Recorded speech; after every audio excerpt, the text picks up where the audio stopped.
here's a concept of marriage and money. So this comes up a lot, and I've heard a statistic that most marriages fail on money disputes. I don't know if that's true or not, but I've certainly seen a lot of marriage fights over money.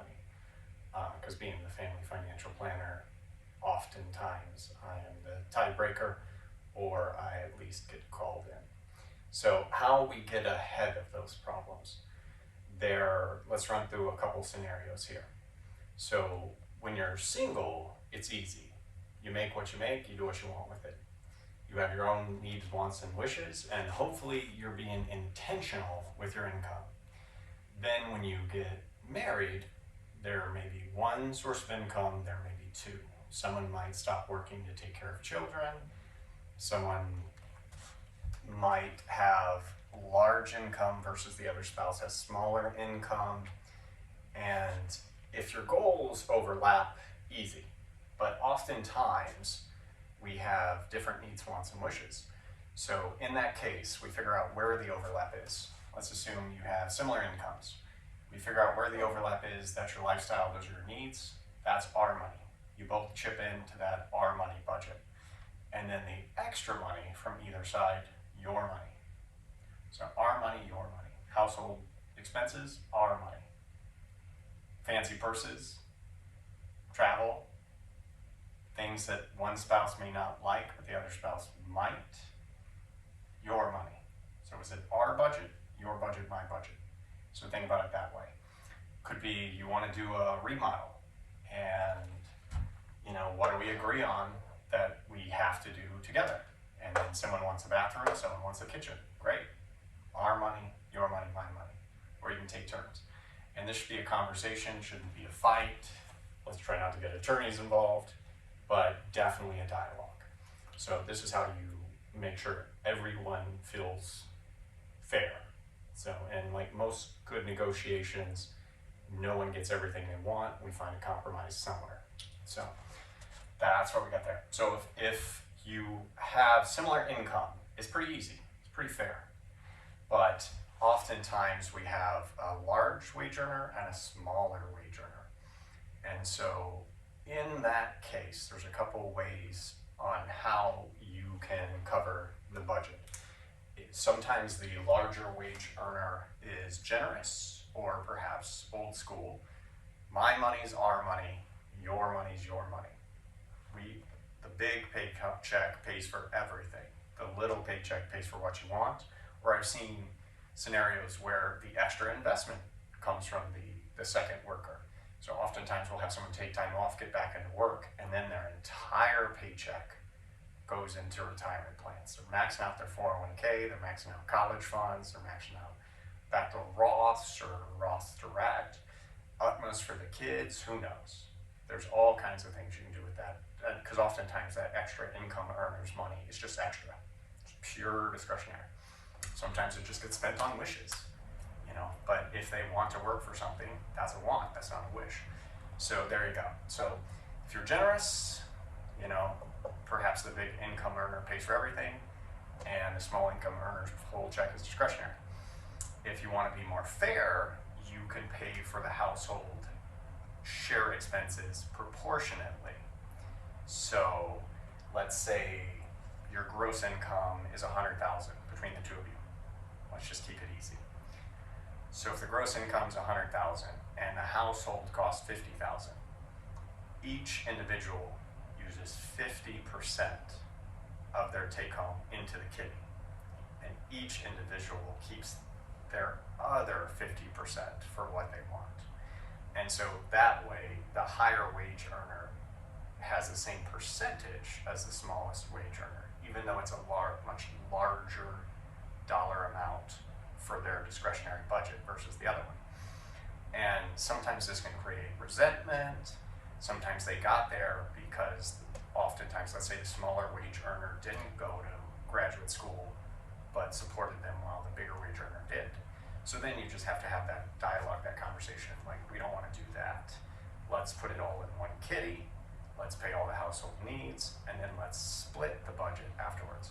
So you can do it proportionate, you can do it just a 50-50 split, a lot of ways to do it. The But the important thing is that you agree and you're intentional, because we don't want it to end up in marriage counseling or in family law.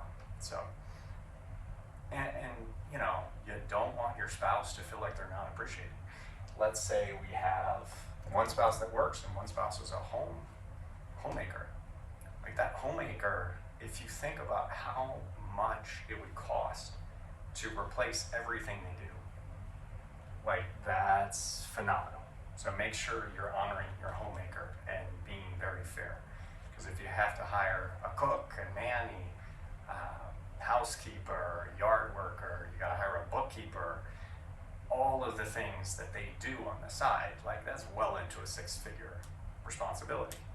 So be very fair with that. So in that case, it's, you know, you figure out what your discretionary budget is, and you know, you agree on stuff. It's also very common so to have sort of side money. So it's okay for each of you to have personal interest money. So little separate checking accounts that, you know, you can spend without having to discuss with your spouse. And be aware that, like most couples, most successful couples, they have a price tag that they can use per transaction and sort of per month without having to consult the other one. So just this weekend, there was something I wanted for $500, and I felt a little guilty about it because it was definitely a discretionary purchase. And I called and I asked my wife, and my wife's like, it's $500, that's way below our conversation trigger, where we don't even need to talk about it. She's like, you want it, do it, we've got the money, go for it.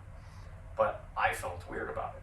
So that dialogue helped me feel less guilty for spending some money on something I didn't need. So like this can be a very positive experience. But set those limits, know where that is. Because what you don't want to do is suddenly figure out your spouse has tens of thousands of dollars in credit card debt, or your spouse has felt unappreciated, uncompensated for all the work they do. So that's bad. Don't do that. And then there's another thing to consider when we're talking about marriage and money. So when you're single, you're in a single tax bracket. So think about it like a beaker where the IRS, Congress draws lines, and that's what you owe in taxes. So you have two singles, and then you go to one married. And there are marriage penalties, particularly for higher wage earners. Now, if you're in a situation where you have a high wage earner and a low wage earner, it could be greatly beneficial to put them into the married filing joint, and your overall tax bracket might go down. So this is a true thing that happened. When my wife was in residency, I was the high wage earner, she was the small wage earner. And I had her banking so much money into her Roth 401k that her net paycheck was minimal. After paying her student loans, she had almost no discretionary income. And I paid all the bills. So it took me a while to understand how she felt. And so we sold that by, I just reimbursed her for what she was putting into her retirement accounts, because that was really my goal, not her goal, to like super fund all of her retirement accounts so that if we wanted to, we could retire early, which now, 14 years later, benefited greatly for her. She's able to take some time off with the kids because we banked so much way back then. But another just insult onto injury. I did our tax brackets sort of, and I was much younger, so don't blame me now. I'm older, sometimes wiser.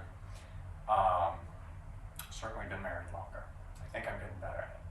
But I took her income and put it on top of my income. So my income filled in all the low tax brackets and got to this level here. And then suddenly, you tack her residency salary on top of it in my highest tax bracket, and she's paying Social Security. And her net paycheck was horrible, like 55 cents on the dollar. So that's not fair. That discouraged her from working. That gave her a lot of dissatisfaction in her job because she felt like she wasn't being compensated because of our combined tax bracket. So if you do run into that scenario, take the lower income earners' income and use it to fill in the lower brackets. Be because the higher brackets are really a response, the cause of the higher earner. So let the lower earner fill in the lower brackets so their effective tax rate is much lower. This causes the higher income earners' effective tax rate to be skewed higher, but they have more money and they will notice less. And they are the ones that push into the higher bracket, and that's okay. But that's also much more fair, and that'll help avoid some marital disputes and just some hurt feelings. It doesn't even have to be a dispute. It doesn't have to be an argument. You just need to be aware of the emotions that can get attached to money. And it's okay to have separate goals. So one of you likes to travel, one of you likes to stay at home and wants to put money into the house. Like, this is very common. Oftentimes we have a traveler and a homebody, and the homebody wants to spend all the money on fixing up the home. The traveler wants, or having a bigger home, the traveler wants smaller home, and they don't want to be there. They want to be traveling. So these are just all conversations. If you do your need, want, wish, I would recommend doing them separately. And then figure out where you overlap, because that's easy. If you overlap, that's a household expense. If you have side goals, then it's like, okay, you get yours, I get mine, and you can kind of discuss it, negotiate it, be intentional with it. Don't get into sort of like a spending war. I've seen a lot of very uncomfortable marriage situations where, particularly if you got two spenders married together, and they're trying to like spend the money faster than the other person, and that does not end well. I've also seen couples that have two savers and they run out of goals, and it is a problem. It's a good problem, but it is a problem. So these are all good conversations. Hopefully this has helped. Hopefully all the experience, all the marriages I've seen over 20 years, all the disputes I've walked into, all the disputes I've caused myself, hopefully all of this will help you be more intentional with your marriage and life.